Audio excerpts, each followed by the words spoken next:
Award for Success Express, your business, career, and financial radio magazine. Hosted by Lisa and Nancy, editors of BigBlendMagazines.com.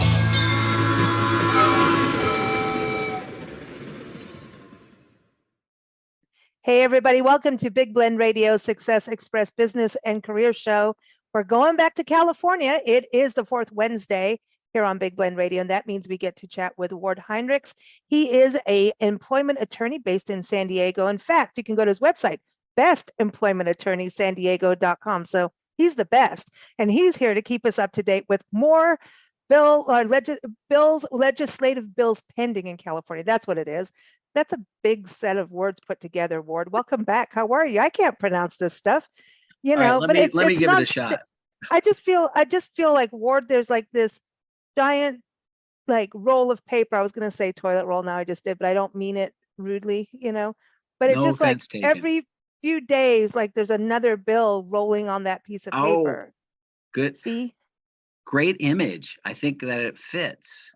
So. Our legislature loves to pass new laws, especially in employment. And the title of this writing that I did is Legislative Bills Pending in California. Because they're not final they're dangling. Yet. Well, okay. they're not final yet. They've passed one house and they're going to one of the other houses. We have the Assembly and the Senate. Those are the two houses. And then, of course, the final process is the governor signing it. And I think most of these will make it out of the second house, but I'm pretty sure the governor won't sign all of them. And we'll just wait for that. Okay, so when it comes to this kind of thing, is it kind of like our national, legislature where, okay, we got the Democrats, we got the Republicans, and if you're independent, good luck. So is it kind of that way? So everybody would expect Gavin Newsom to just sign on them if they're more Democratic kind of bills? Well, I think surprisingly, he's not signed some bills. All right. First of all, there's a super majority of Democrats in both the Assembly and the Senate. So they can almost pass anything they want. Republicans, and there are some independents, but it's mostly Democrats, Republicans, will try to adjust the type of what's in the final bill. That's really what they're relegated to. So, And because Newsom is a Democrat, you would think, oh, yeah, he's just going to sign off on anything. But no, he doesn't. There's a surprising number of bills that he does not sign off on for various reasons. Okay. So, no, it's not an automatic stamp. But that's actually a good thing, to be honest. Like, I think that's a good thing. You can't just go, oh, just because they're with this party, they stamp it through. I think that's a positive. I agree. It should be about what is this about? What does it accomplish? So he told me there were 10 right now. So this is all going to be passed through by the fall. So October 14th, you said, has to go through September 14th, and then right. September 14th is the last time the legislature can act on it, which in this case means the either the Assembly or the Senate, that part of the legislature that hasn't done anything on that bill yet, has to do it by September 14th. And then the final date is October 14th, by which the governor has to sign it. If he doesn't, then it's not law. Okay, so let's look at the first one that you brought up. And everyone, Ward's got an article outlining everything we're talking about today. All of that in his website link will be in the show notes. So wherever you're listening or watching, you can just click on that for the information. SB 6. Okay, so let's do the SB and the AB. So we're going back to school. There's a Senate bill and then the Assembly bill, right? So that shows where it's moving along the toilet paper line. Yeah, if it's a Senate bill, it's already been passed by the Senate at this point. Okay. If it's an Assembly bill, it's already been passed by the Assembly bill, and now the other house has it. It's the same as Congress. It's the exact same process. Okay. I always ask because you never know. Who knows what, and I always need a refresher on how America works. SB 616. So Mhm. that increases the minimum paid sick leave that California employers must offer from 24 hours to 56 hours per year. So we just did this, Ward. Didn't we just Not talk about this. this? What kind of Not this one. Not this one. okay. This is a bill that's pending. The Senate has passed it. Now the Assembly's got it, and they're deciding what they want to do with it. I'm going to guess something like it or close to it will pass. Now, we have talked about paid sick leave since Yeah. 2016, I think, 2016, Yeah. 2017. California passed an overall sick leave that allowed for 24 hours or 3 days worth, 24 hours or 3 days worth of sick leave. And then soon after that, many cities passed different sick leave laws, essentially the same, but gave more sick leave. So like in my article, I gave San Diego as an example, gave 40 hours a year. This is per year. Okay. Of sick leave. So that's 5 days. But now it looks like California wants to trump everything. I'm not sure that there is a greater sick leave law than the one they're proposing, which is 7 days. There might be, in Berkeley or somewhere in the Bay Area, but I'm going to kind of doubt it. I didn't check it all out. That this would supplant everything in terms of the amount of time you can take off as paid sick leave. It's just growing. Yeah. So it's big. This is big. It is. This is a big deal. Yeah. Wow. So how does that affect the employers? I mean, I think this is cool for the employees, but the employers, are they allowed to go get temporary help when this kind of thing happens? Yeah, you got to be careful of that though. But yes, you could. But we're only talking a few days. 3 days, a few days. days. Get over. Yeah. Get temporary help for that. So what it affect it it's not like it's not that big a deal for an employer versus the employee may really need that extra day or two. Well, here's where it's a big deal. I think is that mom and pops often are operating on a shoestring, and they have to give 3 days now of sick leave, and then if you boost it up to 7, that really might stretch some of them enough to where maybe they're having a hard time making it. So the problem with this type of regulation, so there's always a good side. The good side is, hey, it makes some sense. We don't want people getting everyone else sick. Just take time off, make it paid. So you'll make sure they'll take time off, for health reasons. That makes sense. But it's the businesses that have to bear the brunt of the cost. Yeah. And so anytime you have something like this passed, there are going to be a certain percentage of businesses, ones that are on a shoestring, that probably will go out of business. Oh. And is it a huge percentage just based on this? Probably really small. But then when you keep mounting these types of regulations on businesses, more and more and more businesses are affected, and you're going to have fewer of them.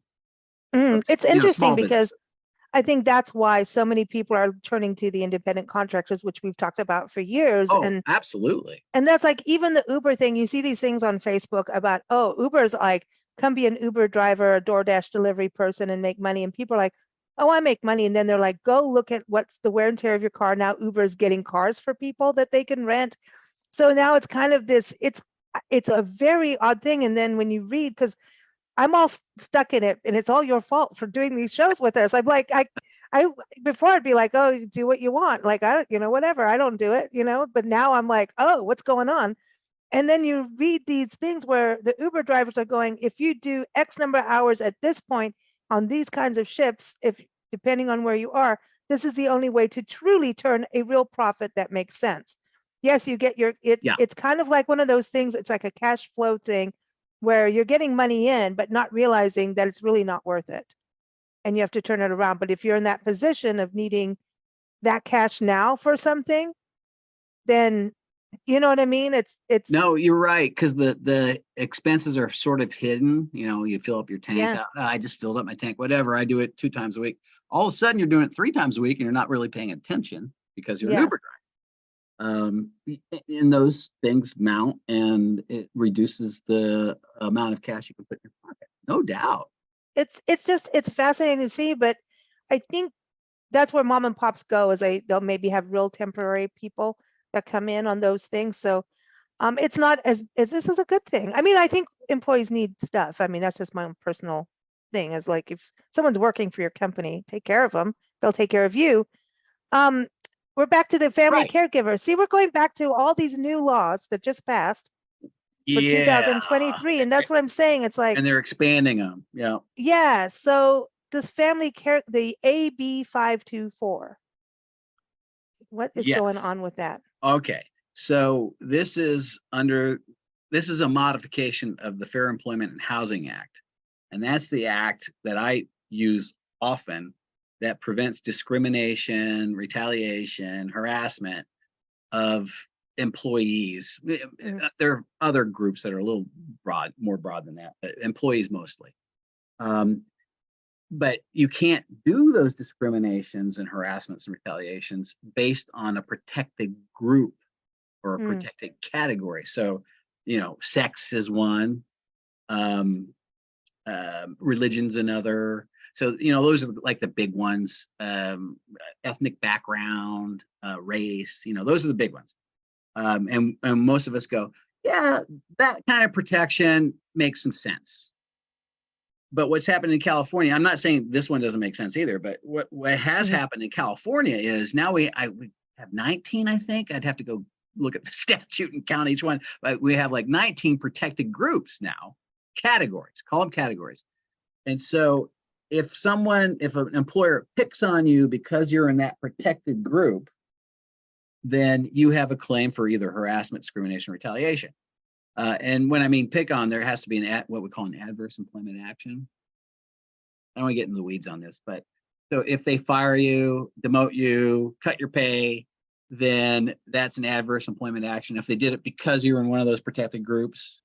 Okay. So if you're a woman, they go, "Hey, woman, I'm going to calling me that. I'm going to fire you." Don't you be calling me that. Oh, no. Yeah, right. Shenane. No. So that would be a violation. They can't. Well, would it be? Because we don't know how the facts are going to play out. But if the purpose is he's firing you or she is firing you because you're a woman or an old woman. Oh, like, old woman. There you go. Yeah, because age is a protected category. Oh, are you getting crabby? Is it that time of month? Smack. Dude, don't ever do that. Or the other one is, oh, you're pregnant. No. You're fired. So then you would violate so many you would be firing someone because they're in a protected category. And in that case, if you're pregnant, multiple categories. So that's what this is designed to protect against. And they've added a new one, family caregiver. Now, what we've talked about family caregiver in the past as to wage and hour protection. They're saying they do get overtime at a certain point. They are employees if they meet the requirements.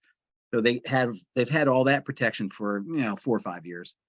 But now they've said we're also going to protect them in this way so that they can't be discriminated against because they're a family caregiver. Okay. So I don't know why you would pick on someone because they're a family caregiver, but I guess it can happen. I'm sure it can happen. But that's been added to what I'm starting to call the bone pile because there are so many protected categories. I mean, we're going to have to do a show just on that. At some point, they're going to put a lawyer in there. You can't pick on him because he's a lawyer. Yeah, he's a lawyer, and everyone will be in trouble. That's it. Well, the SB 399, this one prohibits retaliation when an employee refuses to listen to an employer's religious or political messages. Ooh. Now that's not FEHA. This is really interesting to me because you're in a work position. There's so much going on in the world now. How do you not talk about what is the current news and stuff go down? And it's probably one of those things like, workplace harassment, sexual discrimination, certain things you should just not talk about. Don't tell the dirty joke. Don't do it. Even though it's funny, you don't share it, Right. So don't maybe talk about politics and those kind of things in front of anybody. And as a boss, isn't that kind of, you got to, I mean. Well, being political isn't a protected category. Okay. So you're not going to get protection from it, except to this degree now. um, and this is not a Fair Employment and Housing Act new category. So it doesn't have as much strength, basically. It's different. But do you talk about politics at the workplace? Well, I think, if you have enough people, everyone does. Now, you probably pick people that you're going to talk to about it, and you're probably a little careful, but some people probably aren't. And it's not illegal for an employer to say, here's what I think about politics. You're allowed to do it. Or here's what I think about religion. You're allowed to do it. Could that create a problem? It could. But now, if you're on your soapbox and you're proselytizing, and you're the employer, if the employees all turn their back on you and walk away, you can't do anything about it, or you will violate this law. Wow. So, and the employees, if the employee says, okay, if they turn away, just walk away, right? But if they say, oh, shut up, this sucks, I don't agree with you, or starts to argue back, what happens? Now that you're opening your door for drama and not a good work. Drama. That's going to be drama because that sounds like insubordination. And so, trouble. All right. So would completely be wrong for the employee. What if they whipped out a knife and said, you're pissing me off, boss, I'm going to stab you? Well, you could punish them for that, right? No, I would fire someone with that. Punish fire. You call the cops on my them. Gosh. I know. So what I'm saying is there certainly is a type of response from an employee that would put them in a bad situation. And I think what you just said, screw off or whatever you said, I forget exactly. Yeah, you suck. Like your politics suck. Yeah. Yeah. That's bordering on that. And then, or if you tell them they're stupid. To me, it's not necessarily because they're reacting to the political or religious statement. And so is that protected then? That's sort of a gray area for me. And then if they go, I think you need to shut up. Is that a proper reaction? I mean, it's a real reaction. Is it one that could be protected by this? Maybe not. Well, I think that's a gray area. I've seen some workplaces, and I know people, and I'm not saying it's right. However, people want to run their business, as long as they're not being rude, to people and mean, but having prayer circles and things like that. Now, I think when you hire someone, you can say, I'm hiring, this kind of, but if you say I'm only hiring like Christians, right? Or this kind of you're going to have a problem. That's a no-no. Unless you're a Christian organization like a church, you can do that. A nonprofit. See, they get away with everything, man. They're exempt. They're exempt from most of those. So wow, business is going to have a hard time. But what if you force your employees to have a prayer circle before you go to work? Like in the morning, the first thing of duty is prayer circle. Well, I think there's a bunch of problems there. One is you have, as an employee, the religious freedom. Oh, you know what though? Now I'm getting off in the weeds because that only limits the government from action. I was thinking about the amendments to the Constitution. It's the First Amendment, I believe. Yeah. And so that only limits the government from taking action against your religious freedom. That doesn't mean someone else can't. But if your employer is also limited under retaliation and harassment and FEHA, our Fair Employment and Housing Act, and the Title VII for the federal.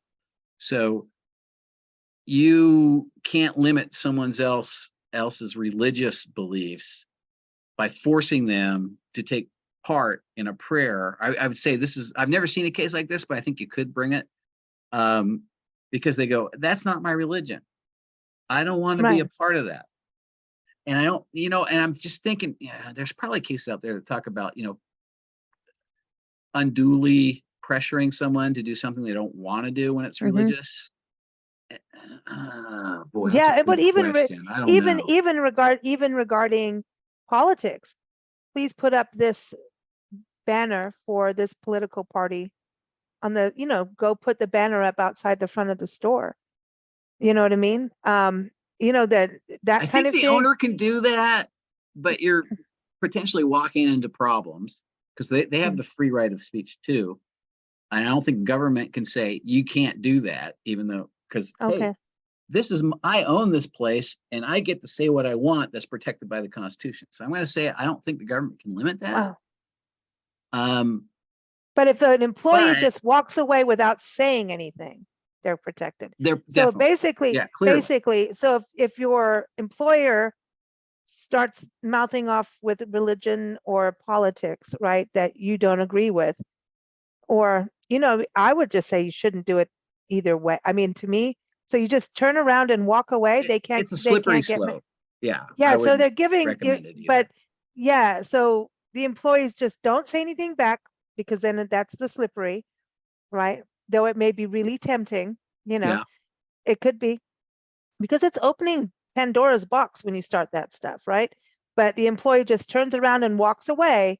Clearly they can't allowed. get mad at you because they're not even talking about work unless you're being hired for political things. That's a whole different thing. Oh, there's exemptions. Political campaigns and stuff like that. That's different. Yes. You know what I mean? Right. Or maybe you work in a Christian bookstore and they have prayer meetings. That's kind of expected, right? Unless somebody turns around and says, I believe in the devil now. Yeah, I'm not sure that a Christian bookstore would have the same protection that a church would, but maybe.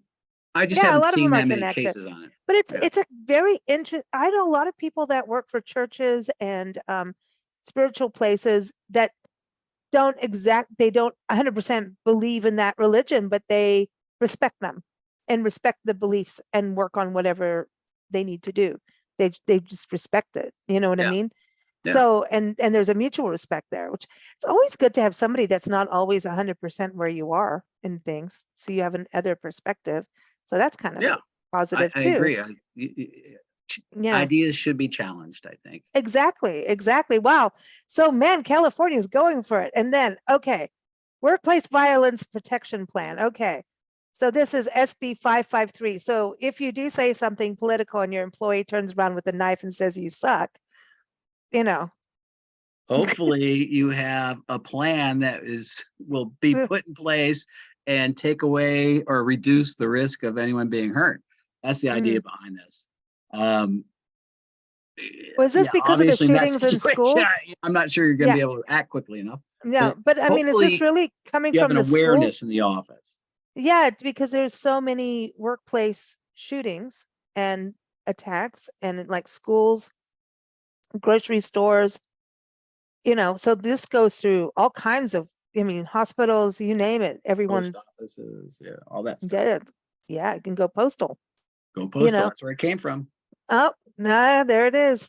So, I mean, I don't want to make light of those violent things that have happened, but I think it has to be a plan. So is it like an evacuation route or that kind of thing? Or here's 911, here's how you call. What, is that what they're talking about? Well, there's like a list of things that they have to include in this plan. And I just included 3 that I thought were most important. The list of incidents that happen. You're supposed to keep a running list of that. Do some active shooter training. Wow. Yeah. And shoplifting training. Now that I think that only applies for retail. I don't think it applies for everyone, but so some of these are limited, but I think these make sense.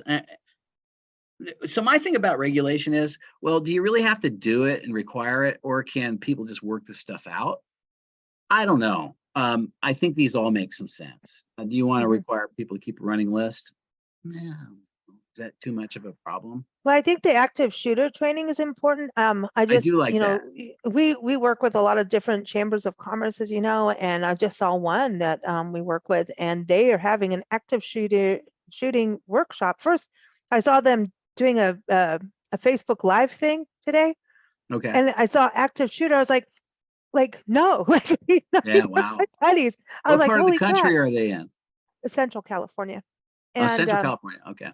Yeah. So as soon as I saw that, I thought, oh my God, they that's my buddies, you guys need to be safe, and they had the police on there, and they had, then I was like, oh, they're fine, they're learning. I'm like, cool. But my first that, because you just see active shooter, and Right. we've seen, I mean, I have to say that we're seeing incidences everywhere we travel across the country with this kind of thing happening. Obviously, we hear it in the news, but it's a real fact, to know what to do. And I think it's kind of like when we were in school, we had those emergency drills. We all thought it was stupid, and then we thought, oh, cool, we get to go outside. Fire drills. Yeah. Yeah, Earthquake fire drills, all of that, hurricanes, all of it. But if you have a plan, you have something. It's like when you're in a hotel room, they always have the evacuation plan on the back. Did we Yeah. read it? I look You at it. Do I know it go. by heart? No. I figure I will be able to jump up, read it, even though the room's I was shaking. in a hotel You can fire. go out. Nancy and I were in a hotel fire, and people banged on the door saying fire, fire, and the fire was actually below us in the kitchen. And this is in South Africa, and I woke Nancy up and said fire, fire, and I rolled over and went back to sleep. And then they had to get everybody out. And this is South Africa, right? So you couldn't see the fire, but we could tell on the outside. We go down the stairs, and everybody's in pajamas. No, wait, no, I know, right? I was a teenager. We get downstairs, and this is South Africa for you. Everybody from the hotel rooms and the fire guys are coming in with their hoses and all this going upstairs. So they're like, oh, screw it, it's upstairs. Everybody went to the bar and started ordering drinks. And Nancy realized, she's like, holy crap, I got to get the car because it's out of underground parking. And she had to drive over the firemen's hoses. And she's like, I can't drive over the hoses. They're like, drive over the hoses, ma'am. And we went and eventually had to drive across the street, and we watched things explode. Wow. And then we got looted the next day. They stole everything out of our rooms. But anyway, so yeah. But Wow. anyway, no, but did we look at the plan? I'm sorry, we did not. We Sounds went like to the you did bar. not. No, Yeah. I think if Luckily, Nancy they went had to a the bar. I know if Nancy went to the bar and had a cocktail, she would have driven right over those fire hoses just fine. But those plans really do actually help and keep it. Yeah. No. It's You kind gotta. of like having the sexual harassment book, right? Going through that training, it's kind of the same thing about what to do. Yeah. I think sexual harassment's a way bigger. Mhm. Happens way more often. Yeah, it's more than this. frequent. Yeah. So my thought on this is, okay, you know someone in Central California who did this on their own even before this law is nearly passed. It could be vetoed. It may not make it out. Who knows? And I think on this, I kind of prefer that versus government telling you what to do. But I think it's a good thing to do. I do. Well, they saying in Texas. I was watching the comedian Ron White. Sorry, I think he's funny as heck. And he was like, no, of course they had the school shooting Uvalde, and, Matthew McConaughey is doing this big school plan, green lights for schools, like all this stuff, which is important. But he's like, you come into my office in Texas and you have a gun and you point it at me, you're dead, because we'll just shoot you back. That's kind of that attitude. But California is not that way, not like Texas. So it's a different kind of culture to go through that. But I suppose, yeah, I mean, I think their training should happen according to your business.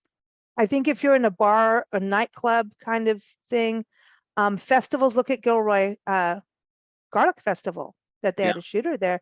So when you're doing those kind of things, I think that's important. When you're doing high public, there's intoxication events, those kind of stuff. That's where it should be. And that makes a lot of sense. I have to say that.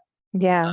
Whether every business has to have the specific plan. I mean, again, Wiener Schnitzel. Well, maybe. I don't know. I was just talking about them on the show the other day because it was hot dog month or something, hot dog day, and it was a chili dog day. It's coming up. I think it could be even. There were a couple Wiener Schnitzels pretty close to my office and where I live. They've gone out of business. So I don't know. Yeah. There was one in Pacific Beach. You remember Pacific Beach? Yeah. There was that one on the way in on Garnett. Because they had those little A-frame little buildings. Well, it's the A-frame building still there, but it's not a Wiener Schnitzel anymore. Where? Unless and they may have, I don't go to Pacific Beach that Just much. get them in anymore. I'm a Oceanside. They're little in old for Oceanside. that. But Oceanside, they were in Oceanside. I remember Oh, were Carlsbad they? and once. I'd forgotten about Oceanside. Think so. I'm still stuck on my Angela's Burgers, but but Wiener Schnitzel, man, that was a thing we do. Yeah, it's kind of like a Denny's at the end of the gig. Yeah. And the But one in Kearney wow, Mesa on Convoy, that's closed. wow. The building's still Okay. there, but it's not a Wiener Schnitzel. Anyway, Well, I want a chili dog now, but now America knows. yeah, listen, everyone. Okay, so let's go to the next one. There's a lot of these laws. SB 848. Oh, wow. Leave for miscarriage or failed adoption. Ooh. Yes. So it's 5 days unpaid. It's like the bereavement leave, which is still unpaid. I mean, bereavement leave just came into place this year. So this another, I think this is last year. I think it was this year. And that's 5 days. Or what? Shoot, that might only be 3 days. I think that's 3 days. I never see it. That's the weird thing. I don't see these things. I don't always know the details. They're always churning, though. These things are always churning and in development, like we're talking about. But that is not a bad law. That's a good law. I think I think you need longer, quite frankly, especially a miscarriage. That's really rough on people and rough on both partners a lot of times. It's not just, Oh yeah. Yeah. No, I totally get that. And if it's unpaid, I think that's better. I'm really kind of hesitant about getting more paid leave forced on employers. Again, it's not the big employers, they're going to be fine. It's the little guys. And I just seen in San Diego, more little businesses close up and go away, go to a different state. And I just, there's a balance. I feel sorry for them, and I don't think it's really good for us, honestly. Yeah. So this is all state level, whereas it could have been done, by region too, instead of state. Sometimes, cities, like if it's done it, sure. Yeah, a big city, it makes sense, right? But you still have mom and pops in there, Well, you do, and those are the ones that get affected by this stuff. That's my only caveat to all of this. I understand, and gosh, miscarriage, that's devastating. I mean, luckily I never lived through one, but well, not personally, but then what if a bereavement? I would have thought that would have taken it in, but it's death. A miscarriage. Well, okay, I'm not going to get in that one. Oopsie, oh boy. I don't think there, many companies had bereavement leave already. It just wasn't throughout the whole economy and every business. Miscarriage leave, I've never heard of that before. Yeah, I just feel like it should be part of that. It's bereavement leave. Yeah, I understand. I don't want to go with it was a miscarriage of death, or I don't want to get into all of that. The rest of the country's up in arms with all the rights, and I don't want to get started on that because it'll never end. But it just feels that you're in mourning, so it's a miscarriage. It's no, it's sad, super sad. I think it's sad, and so help. But yeah, I there's that balance, like you're saying.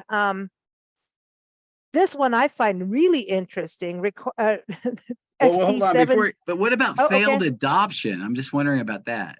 That is a little different. And now, if you fostered the kid first and you got to know the kid, that'd be different. Okay, that would be different.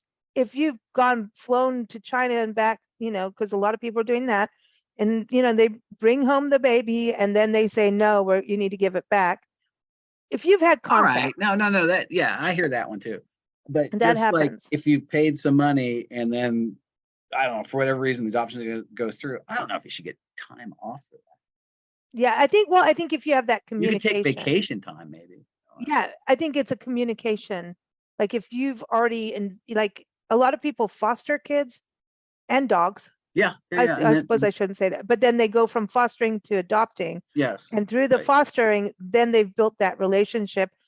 And I think it's hard, not just on them, but the kid. If the kid is like you've built a bond, and that's just throwing the rug under someone. That's that's mean. But if it's, I think I'm going to adopt, and all the paperwork's done, I've seen the kid once, it's a bummer. Yeah, maybe take the day off, go have a shot of whiskey or whatever, or no, maybe meditate, whatever you need to do, find solace. I'm not being rude. I'm not being mean. I'm just saying you need to process it. It's hard. So everyone has their way.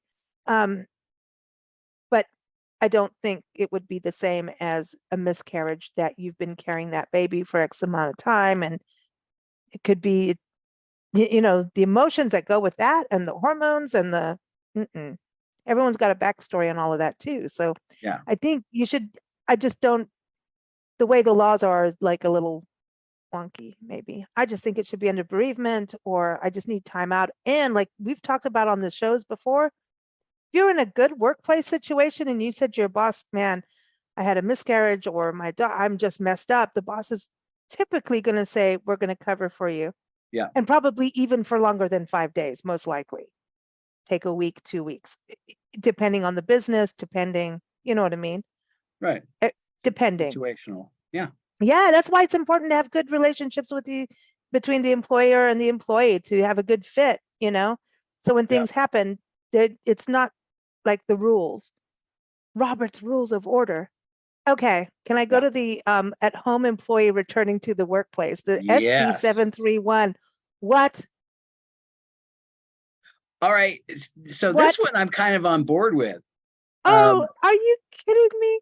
Yeah, because I don't know, I think because it's I okay don't to do it. rather than say, employee, you have to return to work today. Oh no, that's rude. Or you're fired. But 30 days? Well, maybe 30 days too long. I don't know. But it's not that big. To me, it's not that big a deal. You go, they're working at home. Yeah. You've kind of liked because it. of kids. The It's employer gonna be must have liked kids. it for some reason to even allow it. Now, there were, well, no, they never had it. They were never required to allow working at home during the pandemic. It was an option, and it made sense in many cases. So the employer had to bless all of these to a certain degree. And so once the employer has done that, and if they're going, they say they try it for 2 months, they go, oh, this stinks. All right, another 30 days, man. Just, figure it out and give them 30 days, because now they need to transition. Now they got to figure out their schedule. And maybe 30 days is too much. Maybe it should be 2 weeks. But whatever. I kind of like, because if I'm working at home all the time and I got a boss, I'm my own boss. So, But if I got a boss and they said work at home, and then I've got it all set up and I'm clicking and I'm loving it, and they say come back, and I'm going, no, come on, man. Yeah, and you've probably built an office during the pandemic. You're like, I got office plants now. I've got a dog I didn't have. I've got, coffee right there, and I've got a cooler right at my desk drawer. I get donuts every day delivered to me, man. DoorDash, the Uber people are loving me. So I can see where things have changed. Yeah, I like a little notice on that. But 30 days is long to find that yourself does seem a like dog a long walker. time. I hear you. Yeah, it does seem like a little long. I think you tell you the pet industry is busy right now. Pet sitting, dog walking, the whole thing. Everybody's like, uh-oh, I have this animal that I adopted during the pandemic, and I was with it 24/7, and now the dog's not used to it. You're not set up. Everybody's a little wonky with that now. So it's that's part of it. And it's with kids too. Started homeschooling suddenly during the pandemic. Now it's like, oopsie, can't do that anymore, can you? If you have to go back to work. And it's maybe your car and all of that too. So okay, I'm getting on board. No, there's there could be some real big changes that you got to make in your scheduling back the way it was. All right, last one. Now here's the one thing though on that. Okay. If the employer says, well, what we're going to do now is work 3 days at home and come in twice a week. Now that shouldn't be 30 days for sure. No. But so that's what I see mostly happening. I think this law is going to be that broad. Again, none of these are final, so they could all change a lot. But boy, there are certain circumstances when, no, that's too much. And maybe 30 is just too much anyway. Yeah, I think a lot of people I know do half and half. They're going between both. Yeah. So that's been pretty effective, I think. So the last one, here we go. Oh boy. Last but not least. Minimum wage. Here we go. Go California. Go Washington State, New York City. SB 525 raises the minimum wage for healthcare workers. Yeah. I'm for this personally. I am absolutely for it. All right. Fair I'm enough. just standing by it. That's my opinion, and I'm sticking to it. Bravo. Oh, healthcare workers have been burned out, man, and they're losing them. It's like teachers. If you don't take care of these two, that's a big important part of our world and life. So, all right, they're getting a raise. Yes, and in If two it goes through. stages. By this January 1st, they'd get $21. Or June 1st. Okay. And by 2025, June 1st, they'll bump up to $25. Again, Okay. this is not final. And it basically covers all situations, or most situations where you're going to have healthcare work, or even to some degree in-home healthcare work would be covered by this. Healthcare work is hard. You're dealing with people. And it was stretched during the pandemic. We really saw it stretched. And that was to me, that was the big danger of the pandemic. It wasn't so much, I didn't think your chances of dying, even if you're over 80, it's like 5%, which is significant. So don't ignore it. But if you were 25 or under, holy smokes, the chance of dying is really remote. So I didn't think that was the biggest problem. The biggest problem was our healthcare system got overrun. And so, we need to take care of them. I do agree on that. I'm not sure I totally agree with this bill, but I like the direction it's going. Well, the healthcare industry is a mess. Let me just say that, Okay. and hospitals going bankrupt over and over, yet the drug companies making huge amounts of money. Well, this won't affect drug companies. It'll affect hospitals, and it'll cause them to fork out more money. But it's so you want to talk about potentially more bankruptcies? I want the hospitals to have more money. So, and then it's like this is not going to help them get money. This is going to take money out of their pockets. I know, but everybody needs to make money in that. Even doctors don't make like they used to because of all the insurance. So it's not they make money, but it's not like what people think. In California, because it's we so have MICRA expensive. though, and MICRA has limited the damages you can get from a doctor for malpractice. So I'm going to guess that the rates in California haven't climbed as much as in other places where they're unlimited. Yeah, it's like $500,000 for now. No, it's been that way for decades. But I'm saying just wait. There'll be another law coming next. You never know. Yeah. I think there must be a strong doctor lobby in California that's prevented them from facing higher liability in the court system. So how is it that hospitals keep running out of money? What is it? I don't know. I wonder. I don't know this. I don't know either. I mean, I don't want them to. And at the same time, I think those two entities schools need to be taken care of, and the teachers, hospitals, and the workers. Well, I'm going to say, if that's your main concern with the health industry, this bill might create more bankruptcies. Thanks, Ward. So you're making me rethink what I said. I'm sticking with it. Now you're going to make me rethink it. Jeez, what are you, an attorney? All right. I will. He's the best employment attorney, sandiego.com. See, well done. Everyone, Ward is here every fourth Wednesdays making sense out of legal stuff for California employment legal stuff that when we read it, we go, what's he talking about? Then we get just open your eyes wide. Yep, that's it. And it just keeps rolling. Those bills just keep rolling. That toilet paper just keeps moving. And also keep up with us at bigblendradio.com. The link for Ward's articles in the show notes. Thanks, Ward. Always fun. Yes, that was a lot of fun. Thanks for having me. And I want to go jump in the ocean in that photo behind you, like now. Yeah, I think that's San Alejo right up there. Ooh, beautiful. Carlsbad. Ooh, yep.